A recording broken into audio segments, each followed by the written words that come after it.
నిష్ణాతుడైనా అప్పుడు ఎందుకు సిగ్గు రాలేదు వీళ్లకు? అదొకటే కాదు. రోజు రెండవది, ఒక అంశం కాదు, ఇంత పెద్ద ఎత్తున ఉద్యమం జరిగి వ్యవహారం తీసి తెలంగాణ రాష్ట్రం వచ్చిన తర్వాత ఒక్కటైనా అమరవీరుల ఆకాంక్షలకు సరిపోయినటువంటి పద్ధతుల వల్ల ఆలోచన విధానం ఒక్కటైనా పరిపాలన జరిగిందా? నేను చెప్పడం కాదు కదా, మీ సోదరి కవితనే చెప్పింది కదా, అది చెప్పింది కదా. ఇది వేల కోట్ల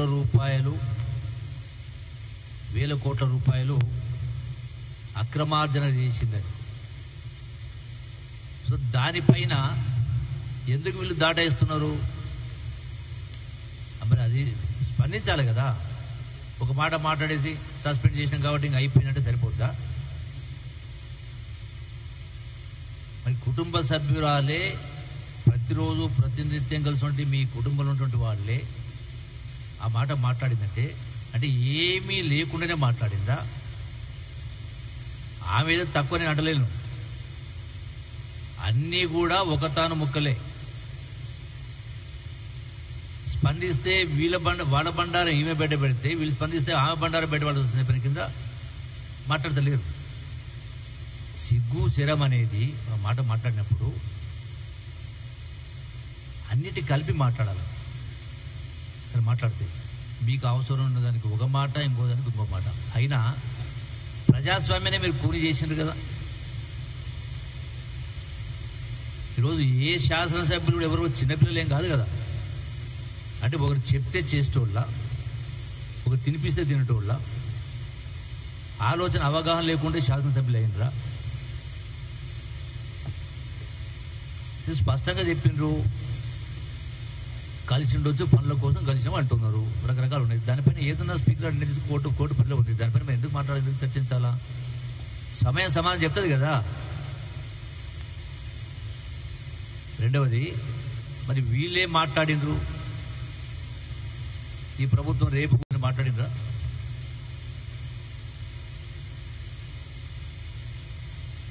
అంటే ఏ లెక్క ప్రకారం మాట్లాడిండ్రు? అంటే ప్రజాస్వామ్యాన్ని కూలి చేయాలనే ప్రయత్నం చేసే కార్యక్రమం చేయడం లేదా? మాట్లాడారు కదా, బీఆర్ఎస్లో మాట్లాడారు, బీజేపీలో మాట్లాడారు కదా. అయినా కూడా నిర్ణయాలు అనేది ఏదున్నా కూడా చట్ట ప్రకారం ఉంటాయి, చట్టం ప్రకారమే ఉంటాయి, న్యాయం ప్రకారం ఉంటాయి. కోర్టులు ఉన్నాయి, స్పీకర్ నిర్ణయాలు ఉన్నాయి. మరి దీనికి ఏదో సిగ్గు ఉందంటే వాళ్ళు ఏదో చేరినట్టుగా, ఏదో చేర్చుకున్నట్టుగా, ఏదో వాళ్ళు తప్పు చేసినట్టుగా, వాళ్ళు ఏదో నిర్ణయం తీసుకున్నట్టుగా రకరకాల మాటలు మాట్లాడుతూ ఉన్నారు. మరి మీకు ఆ రోజు సిగ్గు లేదా? 88 స్థానాలు గెలిచిన తర్వాత మరి ఆనాడు మీరు ఎందుకు ఇటువంటి తప్పుడు పనులు చేసిండ్రు? అయినా మేము చేయలే కదా.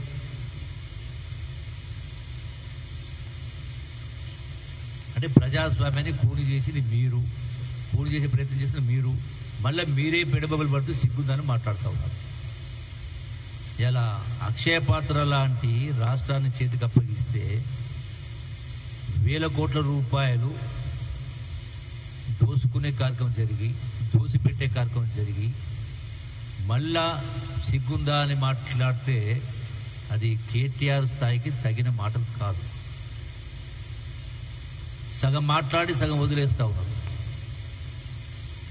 ఇప్పుడు మహాభారత యుద్ధంలో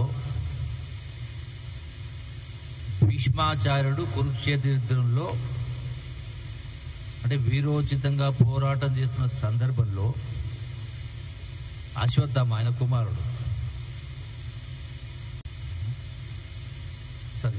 ద్రోణాచార్యుడు, మరి అశ్వత్థామ అత కుంజరహ అనే మాట మాట్లాడు ధర్మరాజు. ఎందుకు మాట్లాడతాడు? ధర్మరాజు అంటే ధర్మము న్యాయము ఏ రోజు కూడా అబద్ధాలు మాట్లాడలే. మరి ఆ సందర్భంగా అశ్వత్థామ అతః అంటే అశ్వత్థామ చనిపోయిండు అని అర్థం వచ్చినట్టుగా మాట్లాడి కుంజరహ అంటాడు. అంటే ఏనుగు చనిపోయింది దాన్ని. అంటే భీష్మాచార్యుని ఆ యొక్క అస్త్రాలు వదిలేసే ప్రతి చేస్తుంది. లక్ష్యం అనేది ఏదున్నా కూడా ఇలా ప్రజాస్వామ్యంలో ఈ ప్రభుత్వం ప్రజాస్వామ్యబద్ధంగానే చేస్తుంది, చట్ట ప్రకారమే చేస్తుంది. ఇది కూడా పరిపాలన అంతా కూడా ఇలా వాళ్ళు మేము పనుల కోసం పోయినామంటే కూడా మీరు చేరిండ్రు నిర్ణయం తీసుకోవాలంటే స్పష్టంగా మాట్లాడడం జరిగింది, చెప్పింది కదా వాళ్ళు కూడా. ఇంకేదో సిగ్గుందా అన్నట్టుగా, అంటే వీళ్ళు చేసినటువంటి వ్యవహారాలు ఏదో చక్కగా ఉన్నట్టుగా మేమేదో ఈ ప్రభుత్వం తప్పు చేసినట్టుగా మాట్లాడుతూ ఉన్నారు. అంటే ఏ అంశానికి సంబంధించి మాట్లాడినా కూడా ఏదున్నా కూడా స్పీకర్ గారు చట్ట ప్రకారం నిర్ణయం తీసుకుంటారు. సుప్రీంకోర్టు కూడా ఆదేశించడం జరిగింది. అదే ప్రకారం సుప్రీంకోర్టు ఆదేశం ప్రకారం జరుగుతూ ఉంది. ఏదైనా వాస్తవాలు బయటకు వస్తాయి కదా.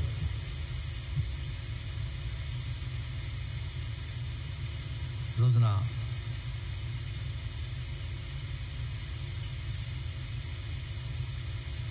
రెండవది, నిన్న నేను ఆదిలాబాద్లో నిన్న గురుకుల స్కూల్లో మాట్లాడిన తర్వాత ఇంకో సందర్భంలో ఒక నియోజకవర్గానికి సంబంధించి ఒక పంపిణీ చేసే కార్యక్రమం, అంటే వెల్ఫేర్ స్కీమ్ పంపిణీ కార్యక్రమం భాగంగా నేను మాట అన్నా. ఏమన్నా, ఇది కూడా ఇట్లే ఉంటుంది, అశ్వత్థామ అతకు జరిగినట్టుగా. నేను అన్నటువంటి సందర్భాన్ని వదిలేసి ఏ సందర్భంలోనా నేను 7 పర్యాయాలు పోటీ చేసిన, 7 పర్యాయాలు కూడా పోటీ చేసిన సందర్భంలో ఎక్కడ ఏ వేదిక పైన కూడా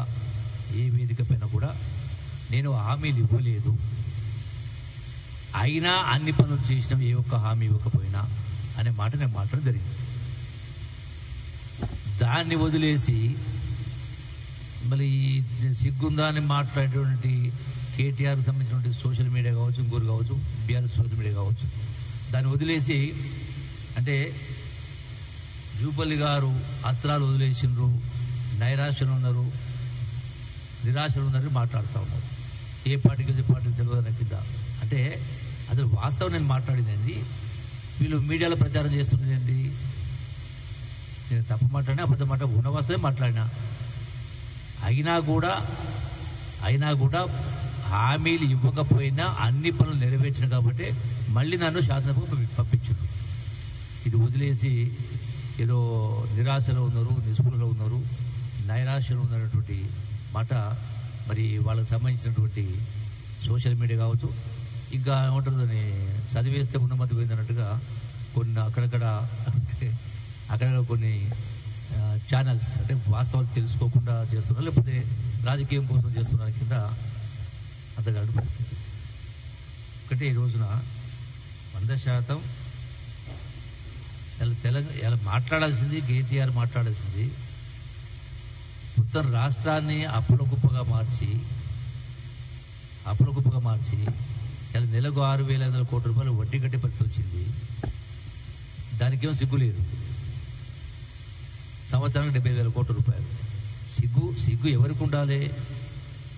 ఇంత గొప్ప ఉద్యమం జరిగి ఇంతమంది ప్రాణత్యాగాలు చేస్తే మీ పరిపాలన దిగజారిన పరిపాలన, సిగ్గులేని పరిపాలన జరిగింది కాబట్టి ప్రజలు తరిమేసింది, ఇంటికి పంపించే కార్యక్రమం చేసింది. మళ్ళీ ఉల్టా మీరే మాట్లాడుతూ ఈ యొక్క ఫిరాయింపులు జరిగితే మీకేమన్నా ఎవిడెన్స్ ఉందా?